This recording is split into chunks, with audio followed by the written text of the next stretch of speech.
Hello everyone, I wanted to do a special video today about my tarot practice from now until the end of the year. And this was inspired by a channel that I watch called Mindful Tarot, and I believe her name is Esther. I think so. Lovely, lovely woman. And she has a special thing that she does between mid-October to the end of the year, the last 78 days of the year, where she goes through one tarot deck, spends all the time with one tarot deck, and does one card a day and really goes in deep. And she does this through her Facebook page and her YouTube channel. And I will link to her video about it in the description box. But I'm not doing that. But what I am going to do is I'm going to and actually I would like to do it. I don't really have the time to dedicate to it right now. So I am going to kind of do my own thing where I decided to work with one deck and one oracle card for deck of oracle cards from now until the end of the year. And so what I chose are two decks that I've really been enjoying a lot and that I just want to get to know better. And that is the Hexa Tarot and the Dirt Gems Oracle. And the Dirt Gems Oracle comes with a guidebook like this, and then the Hexa Tarot has a guidebook inside. So I actually cleaned out my whole desk drawer that has all my tarot cards in it, and I only have these two decks. So these will be what I grab from now until December 31st, or January 1st, I should say. So I want to talk a little bit about why I chose them. I'm going to start with the Hexa Tarot. And I think it's just a really nice idea every now and then to just put everything away except for one deck. It's very much what I do with art supplies sometimes. I limit my palette because by limiting your palette, you free yourself up to explore more deeply within that palette. And it's sort of like the idea of freedom and restriction, right? And I feel the same thing will happen with tarot. So this is the Hexa guidebook. This deck is created by MJ Cullinane. She also is very famous for the Crow Tarot, which I don't have. This is the only deck of hers that I have. And I really love this deck. And I'm just going to read to you a little bit. I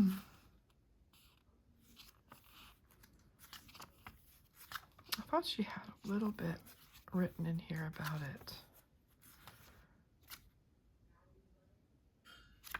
it.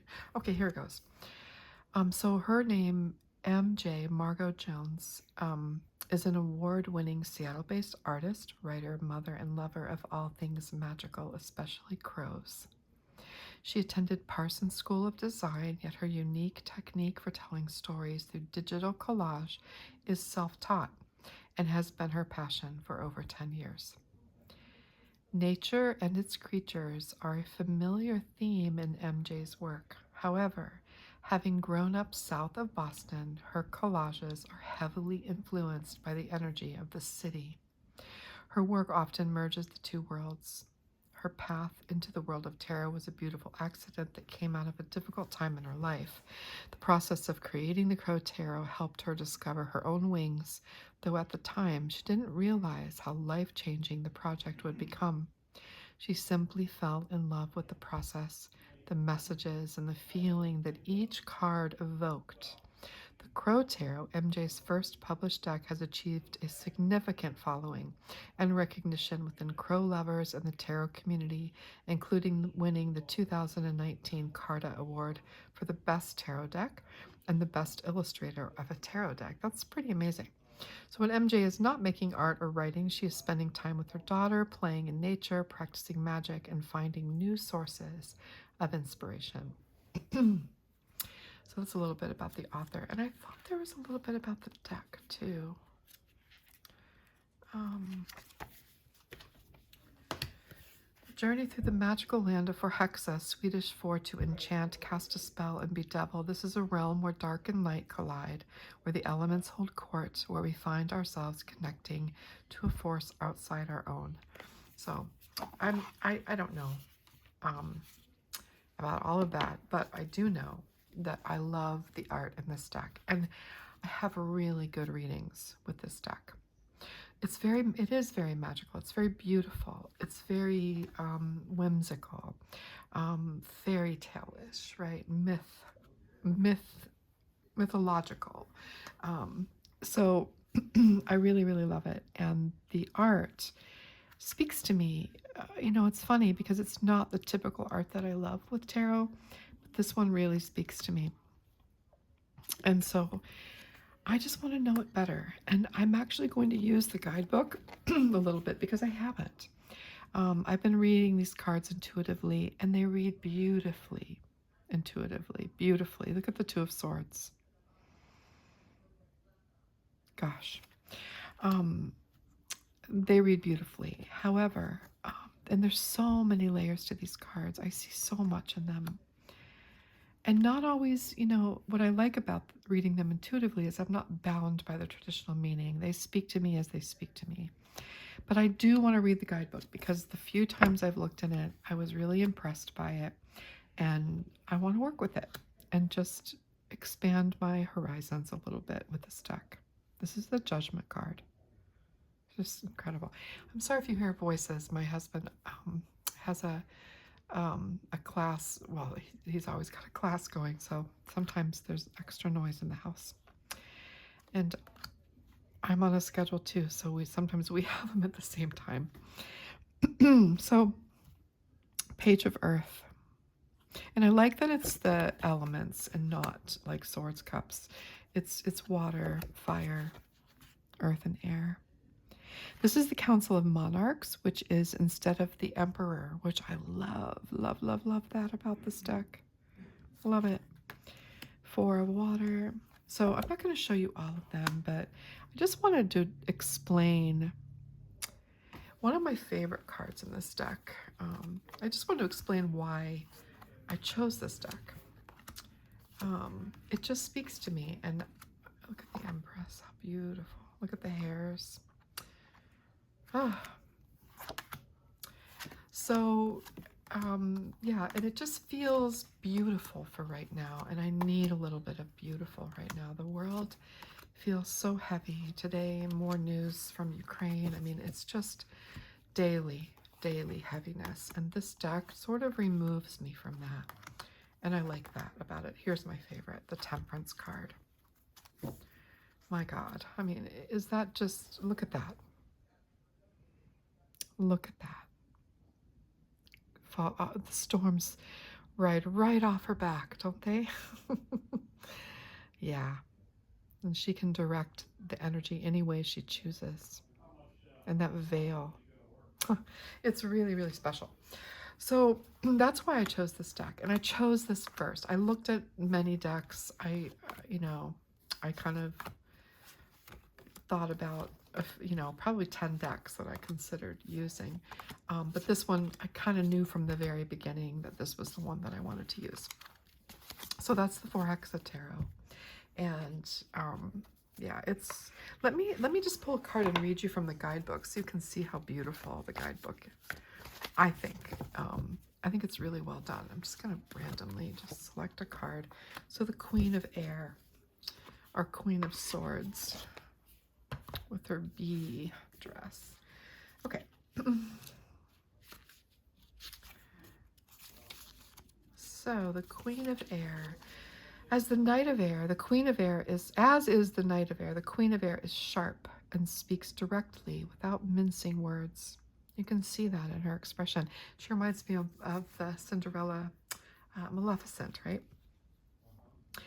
However, her maturity softens her message without losing information. She manages to find amusement even in times of difficulty or in an unpleasant challenge that might sting others. When the Queen of Air appears, remember she is full of life experience, and because of this, if a situation has become messy or uncomfortable, she knows just what to do. Approaching a problem with a clear understanding of what is going on will help you be upfront and honest with yourself and others. The Queen's advice: obstacles are easier to surmount when you address them sooner rather than later. Use this energy to help you quickly assess the action needed to glide over hurdles with grace and humor. During a reading, the Queen of Air may enter to lighten the mood without diminishing the circumstance's seriousness. Let her help you quickly size up a situation, as her influence will aid you to cut through any superfluous information that may be creating indecision. So it just, to use the guidebook adds another element to your reading, and I am going to use it. I don't know if I'll use it the whole time. Probably not, but I don't always have that much time, to be honest with you. Sometimes I just pull a card and I size it up in my head, you know what I mean? So I may not use it all the time, but if I do a tarot reading, I will be using these cards. Now, I chose this first, and then I chose this, and I took out the Oracle decks that I've really been enjoying and wanting to get to know better. I took this one with me on our trip to Ireland, and it was so helpful to me while I was there. Just by reading the guidebook, and it's just such a healing,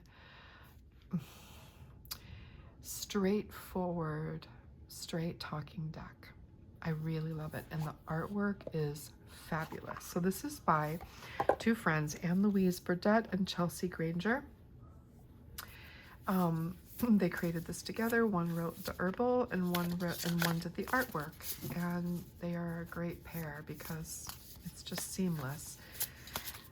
It is really, really beautiful. Let me just draw a card. So Bee Balm. Look at that beautiful card. The rainbow colors, right?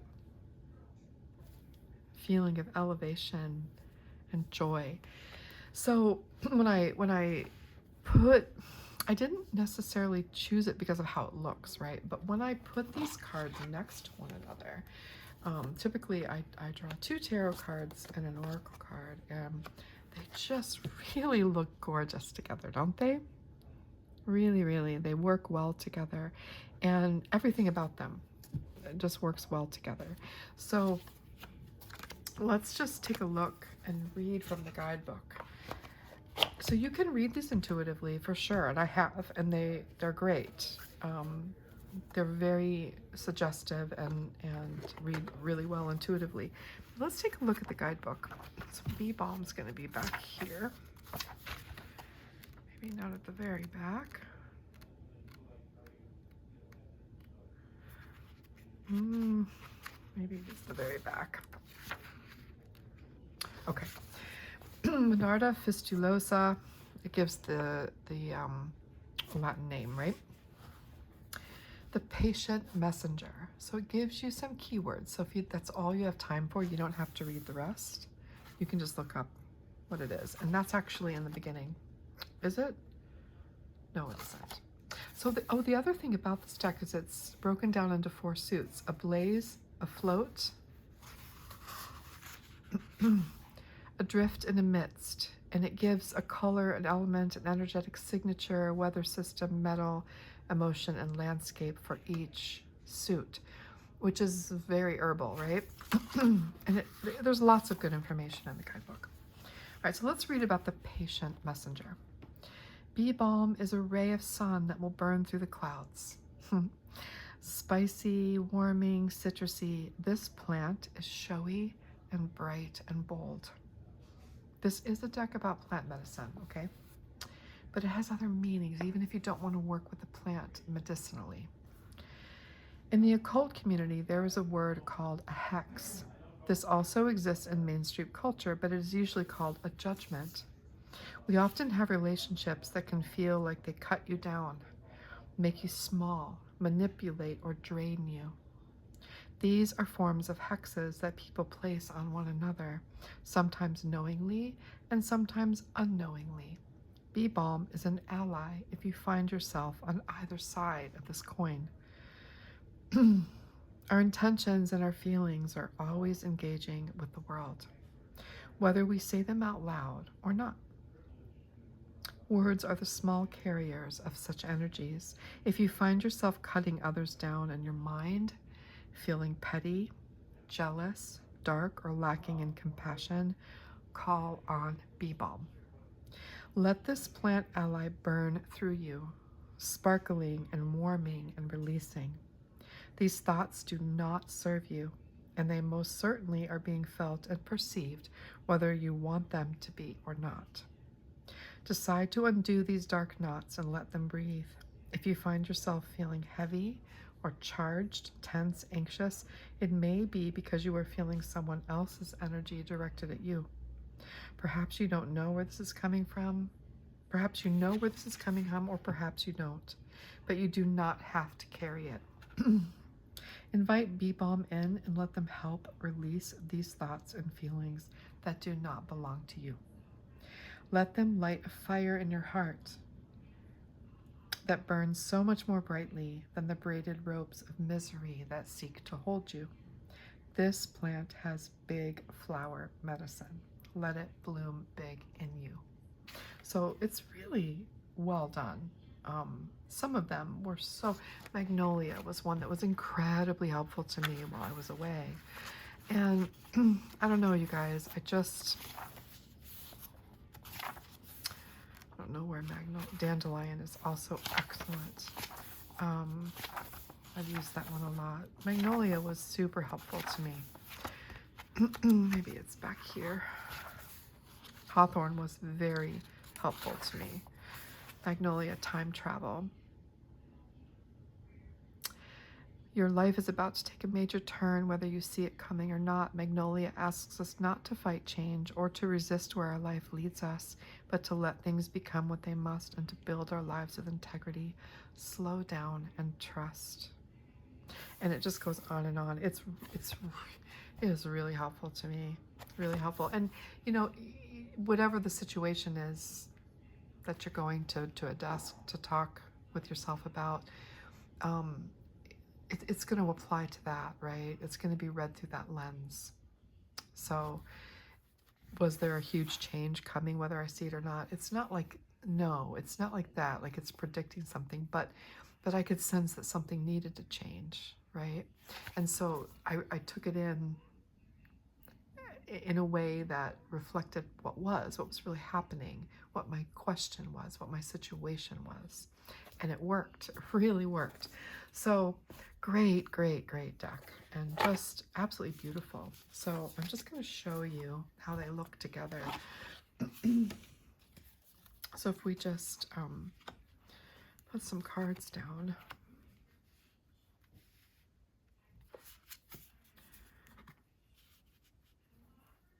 So they're just really beautiful. I love that Ace of Fire, Ace of Wands. Oh my gosh. Look at that. Huh.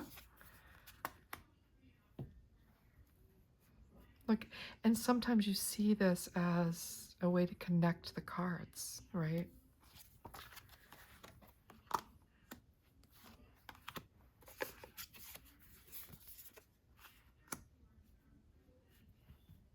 Some of the cards are also black and white, but still beautiful. Love this Ace of Swords. Gosh.